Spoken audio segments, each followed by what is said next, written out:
बहुत समय पहले एक जादुई दुनिया थी जिसे परीलोक कहा जाता था।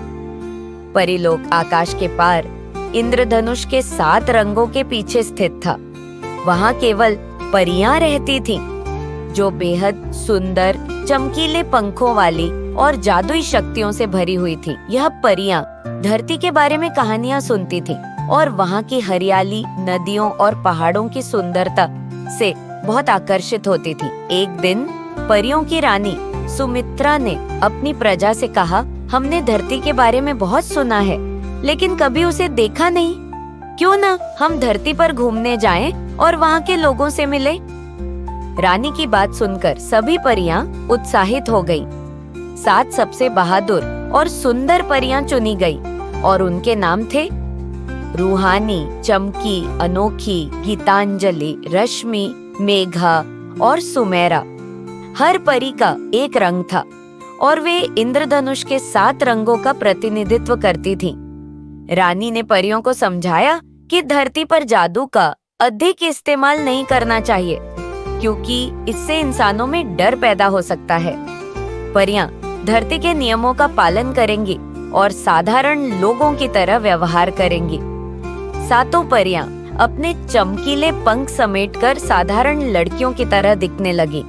उनके पास एक जादुई हार था जो उन्हें इंसानों की तरह दिखने और महसूस करने की शक्ति देता था। उन्होंने धरती पर एक गांव में जाने का फैसला किया जिसका नाम था सुनहरा पूर्वा। जब परियां धरती पर उतरी तो वे गांव के पास एक बड़े आम के पेड़ के नीचे प्रकट हुईं। उन्होंने चारों ओर देखा। हवा में मिट्टी की खुशबू, पक्षियों की चहचहाहट और सूरज की सुनहरी रोशनी, यह सब कुछ उनकी कल्पना से भी अधिक सुंदर था। रूहानी ने कहा, यह जगह सचमुच जादुई है, बिना जादू के भी। परियां गांव में घूमने लगी। उनके साधारण रूप की वजह से किसी को ये एहसास नहीं हुआ कि वे परियां हैं, लेकिन उनके साथ कुछ खास था। उनकी मुस्कान, उनकी बातें और उनकी चाल। गांव के लोग परियों को देखकर चौंक गए। वे सोचने लगे कि ये सुंदर लड़कियां कौन हैं और यहाँ क्यों आई हैं।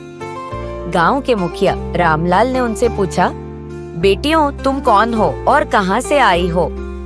रश्मि ने मुस्कुराते हुए जवाब दिया, हम यात्री हैं और दुनिया घूमने आई हैं। हमने सुना है कि आपका गांव बहुत सुंदर है। क्या आप हमें यहाँ के बारे में बताएंगे?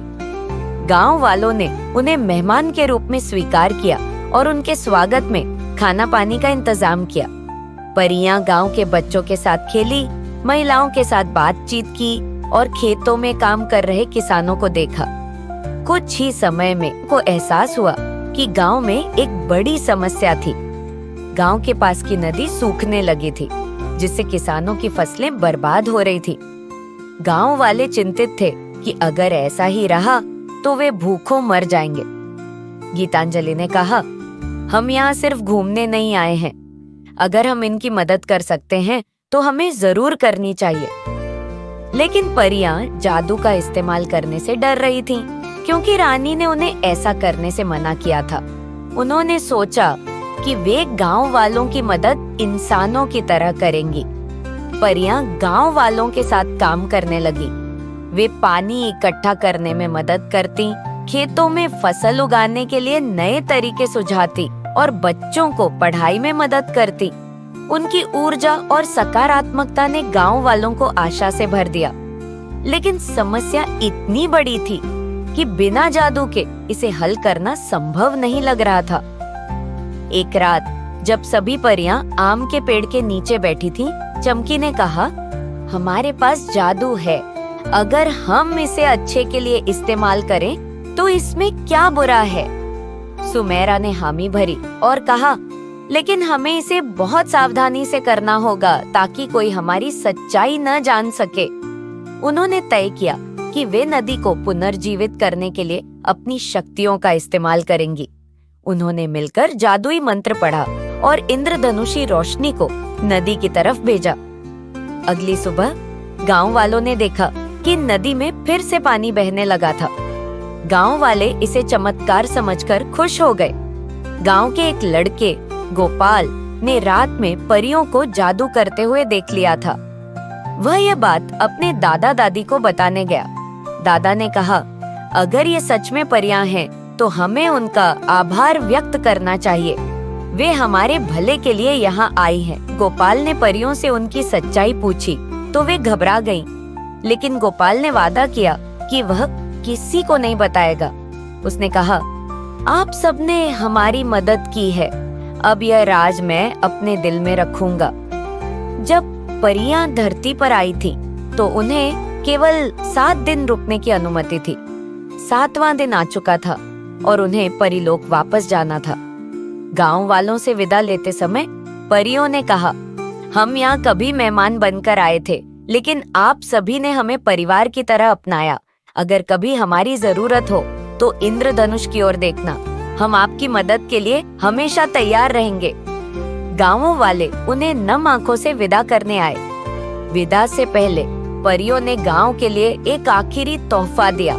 उन्होंने एक जादुई पेड़ उगाया जो हर मौसम में फल देता और किसी को भी भूखा नहीं रहने देता। यह पेड़ गांव की समृद्धि का प्रतीक बन गया। परियां अपने असली रूप में लौट आईं और इंद्रधनुष के जरिए परीलोक वापस चली गई। गांव वाले उनकी याद में हर साल एक उत्सव मनाने लगे। परियों का दिन कहा जाता था। परियां धरती की सुंदरता से इतनी प्रभावित हुईं कि उन्होंने रानी से वादा किया कि वे समय समय पर धरती पर लौटेंगी। और इस तरह परियों और धरती के इंसानों के बीच एक अनोखा रिश्ता बन गया जो विश्वास, प्यार और सहायता पर आधारित था।